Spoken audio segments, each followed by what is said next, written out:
భారత్ మాతాకి. నాకు తెలుసు మీరు దేనికోసం ఎదురు చూస్తున్నారో.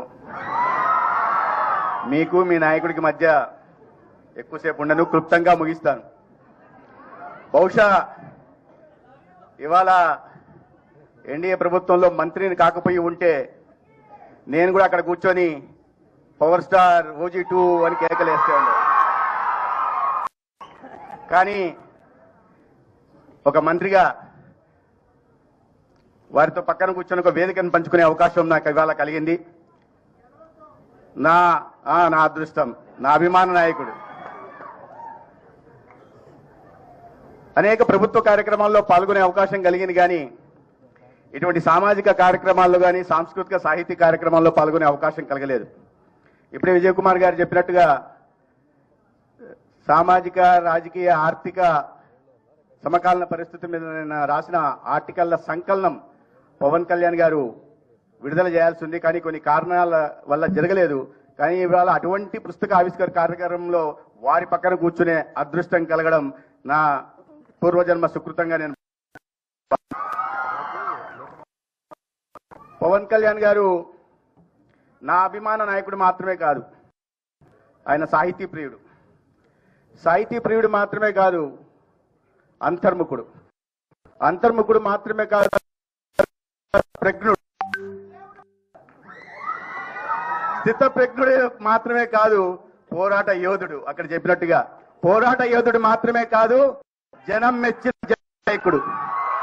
అటువంటి గౌరవనీయులు పెద్దలు ఆంధ్రప్రదేశ్ ఉప ముఖ్యమంత్రి శ్రీ కనుదల పవన్ కళ్యాణ్ గారికి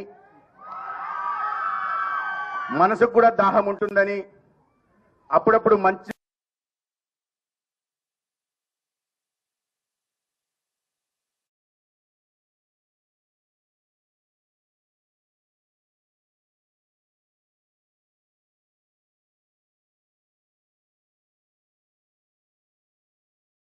కార్యక్రమాలు ఎక్కడుంటే అక్కడ తన ముద్ర ఉండేలాగా చూసే మండలి బుద్ధప్రసాద్ గారు, అదేవిధంగా నా అభిమాన జర్నలిస్టు, ఏ వాక్యం కూడా వచనంలో కూడా కవిత్వాన్ని పారేలాగా చేయగలిగిన కవికృష్ణుడు కృష్ణారావు గారు, అదేవిధంగా మంచి పుస్తకాన్ని, సాహిత్యాన్ని సమాజానికి కొన్ని దశాబ్దాలుగా అందిస్తూ తన వంతు ఈ సమాజ సంస్కరణలో భాగస్వామ్యం వహిస్తున్న విజయ్ కుమార్ గారు, ముఖ్యంగా ఇవాటి కార్యక్రమ కేంద్ర బిందువు లక్ష్మీ ముడ్డేశ్వర్ పురి గారు. వారికి కర్ణాటక, మహారాష్ట్ర మూలాలు ఉన్నాయి. 28 సంవత్సరాల పాటు దౌత్యవేత్తగా పనిచేశారు. అనేక దేశాల్లో పనిచేసిన అనుభవం ఉంది. కేవలం దౌత్యవేత్తగానే కాకుండా చరిత్ర, పబ్లిక్ పాలసీ అండ్ అడ్మినిస్ట్రేషన్, తర్వాత ఇంటర్నేషనల్ రిలేషన్స్, ఇటువంటి అనేక వాటి మీద డిగ్రీలు కూడా సాధించిన ఘనత కూడా వారికి ఉంది. ఇన్ని విభిన్న కోణాలు ఒక దౌత్యవేత్తగా, ఒక విద్యావేత్తగా, ఒక నవల రచయితగా కూడా ఒక కొత్త కోణాన్ని వారు ఆవిష్కరించారు. వారి తండ్రి బాలకృష్ణ ముడ్డేశ్వర్ గారు ప్రముఖ కన్నడ సాహితీవేత్త. బహుశా ఆయన నుంచి వారసత్వంగా ఆ రాయడం అనే అలవాటు అబ్బిందేమో. చాలా అద్భుతంగా ఈ నవలను వారు చిత్రీకరించారు. ఆనాడు ఈ ఆవిడ ఇవాళ ఈ ఆవిష్కరణ కోసం పవన్ కళ్యాణ్ గారిని ఎన్నుకోవడం నిజంగా అభినందనీయం. ఎందుకంటే పవన్ కళ్యాణ్ గారి ప్రభావం సమాజం మీద ఖచ్చితంగా ఉంటుంది. ఒక చిన్న ఉదాహరణ నేను చెప్పగలను.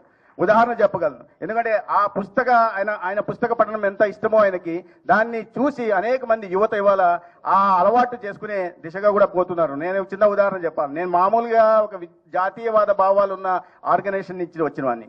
కమ్యూనిస్టు భావజాలానికి నేను వ్యతిరేకం. కానీ చాలా సంవత్సరాల క్రితం ఒక సినిమాలో పవన్ కళ్యాణ్ గారు ఒక పాటలో చే గువేరా గురించి చెప్పి, చే గువేరా గురించి అనేక సందర్భాల్లో కూడా ప్రస్తావించారు. అటువంటి కమ్యూనిస్టు భావజాలానికి వ్యతిరేకమైన నేను చే గువేరా గురించి దాని తర్వాత ఎందుకు పవన్ కళ్యాణ్ గారిది తన ఇష్టమైన నాయకుడు అని చెప్తున్నాడని చెప్పి చే గువేరా గురించి చదివి తెలుసుకున్నాను. కాబట్టి అంటే ఆయన ప్రభావం సమాజం మీద, యువత మీద అనే ఒక ఉదాహరణగా నేను చెప్పే ప్రయత్నం చేస్తున్నాను. ఇటువంటి కార్యక్రమం ద్వారా ఈ పుస్తక పఠనం మీద ఆసక్తి పెంచడం, సమకాలీన పరిస్థితుల మీద అవగాహన కల్పించడం ఖచ్చితంగా యువతులను ఆ దిశగా పవన్ కళ్యాణ్ గారు నడిపిస్తూ వచ్చారు, భవిష్యత్తులో కూడా నడిపిస్తారని నేను భావిస్తున్నాను.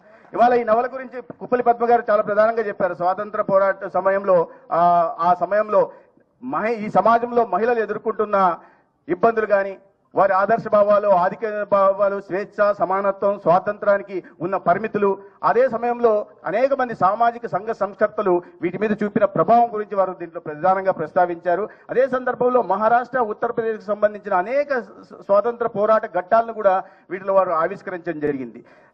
దాంట్లో మరాఠీ సాహిత్యం, సంస్కృతి, అదేవిధంగా ఆంగ్ల సాహిత్యం, హిందీ సాహిత్యాన్ని అన్నింటినీ మేళవించి ఒక అద్భుతంగా ఈ నవలను వారు అందించడం జరిగింది. నేను స్థూలంగా క్లుప్తంగా చెప్పాలంటే ఆమె సూర్యుడిని కబలించింది అనే నవల ఒక సామాజిక, ఒక ఆధ్యాత్మిక కావ్యంగా కూడా మనం చూడవచ్చు.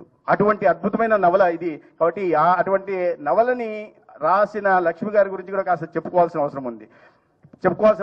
ఎందుకంటే ఇష్టపడి ఆవిడ రాసిన నవలని ఇష్టపడి తన ఆవిష్కరించడానికి సిద్ధపడిన పవన్ కళ్యాణ్ గారు ఆవిడ దాన్ని ఎందుకు అంతగా ఇష్టపడ్డారనే విషయాన్ని కూడా మనం వినాలి. కాబట్టి 4 మాటలు వారి గురించి చెప్పే ప్రయత్నం చేశాను.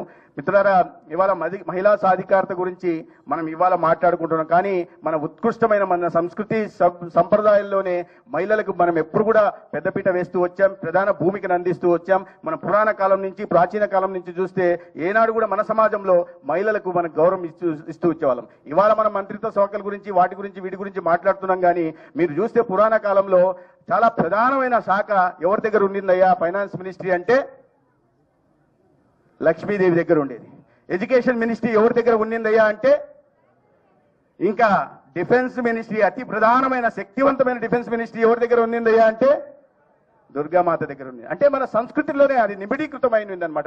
పాశ్చాత్య దేశాలు కానీ ఎక్కడ కూడా ఇటువంటి సంస్కృతి లేదు. మనము చల్లిని మనం విదేశాల్లో చూస్తే mister and missus Pawan Kalyan garu అంటారు, మన దగ్గర శ్రీమతి అండ్ శ్రీ పవన్ కళ్యాణ్ గారు అంటారు. అది మన సంస్కృతిలో ఉన్న గొప్పతనం. మనం ముందు పురుషుడి పేరు కాకుండా మహిళ పేరు వేరుస్తాం.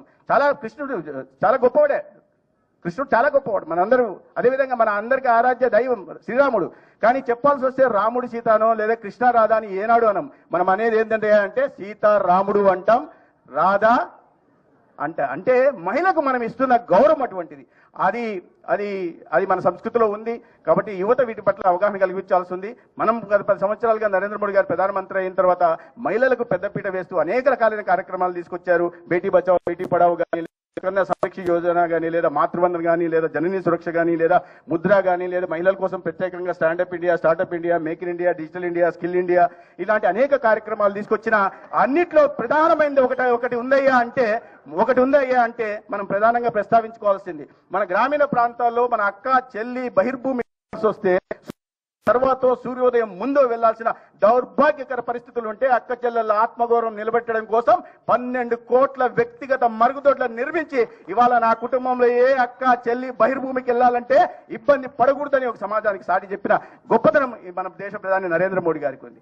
అదేవిధంగా నేను ఎక్కువసేపు మాట్లాడనని చెప్పి మళ్ళీ మాట్లాడుతున్నాడు అని మీరు అనుకుంటున్నారు. ముగించేస్తున్నాను. అదేవిధంగా మన ప్రభుత్వంలో కూడా గత 15 నెలలుగా ఎటువంటి సంక్షేమ పథకాలు, ఎటువంటి అభివృద్ధి జరుగుతున్న విషయం మీరందరూ గమనిస్తున్నారు.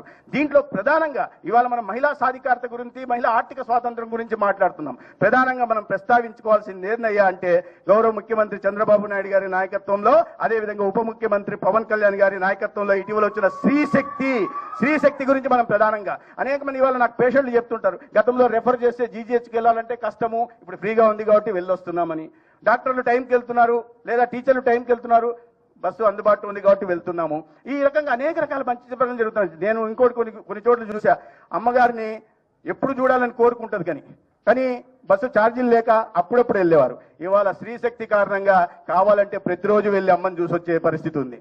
అదేవిధంగా అత్తగారిని ఎప్పుడన్నా చూసేవాళ్ళు, సరే ఉచిత బస్సు ఉంది కాబట్టి ఇప్పుడు అప్పుడప్పుడు వెళ్ళి అత్తగారిని కూడా చూసికొస్తూ అత్తగారి సేవలు కూడా తరించి వచ్చేస్తున్నారు. గతంలో ఆడపడుచుతో కానీ తోడికోడలతో కానీ చాలా మంది వీరనారీమణులు ఉన్నారు ఇక్కడ. ఆడపడుచుతో తోడికోడలతో గొడవపడాలంటే ఫోన్లో పడాల్సిన పరిస్థితి వచ్చేది. ఇప్పుడు బస్సు ఎక్కి వెళ్ళి గొడవపడి మళ్ళీ ఇంటికి వచ్చే అవకాశం ఉంది. ఇవాళ మీకు ఇంకా సౌలభ్యం ఏందయ్యా వచ్చిందంటే మార్నింగ్ మెరుపు కలరు మనం విజయవాడలో చూసుకోవచ్చు, మధ్యాహ్నం మేఘ సందేశం వెళ్ళి జగ్గయ్యపేటలో చూసుకోవచ్చు, సాయంత్రం మళ్ళా కావాలంటే గుంటూరులో అక్క వాళ్ళ ఇంటికి వెళ్ళి కార్తీక దీపం సీరియల్ కూడా చూసుకొని రావచ్చు. అటువంటి సౌకర్యం ఇవాళ మహిళ, నేను నవ్వులాటకు చెప్పట్లేదు, నవ్వించడానికి చెప్పట్లేదు, ఇటువంటి ఆర్థిక స్వాతంత్రం మహిళలకు ఇవ్వాలనే ఒక అద్భుతమైన ఆలోచన ఇవాళ ఈ రాష్ట్రంలో నాయకత్వానికి ఉంది. అది ముఖ్యమంత్రి చంద్రబాబు నాయుడు గారికి, పవన్ కళ్యాణ్ గారికి ఉంది అనే విషయాన్ని చేస్తూ మనం ఊరికి మాటల్లో చెప్పడం కాకుండా చేతల్లో చేసి చూపించే ప్రభుత్వం నేను చెప్పే ప్రయత్నం చేస్తున్నా.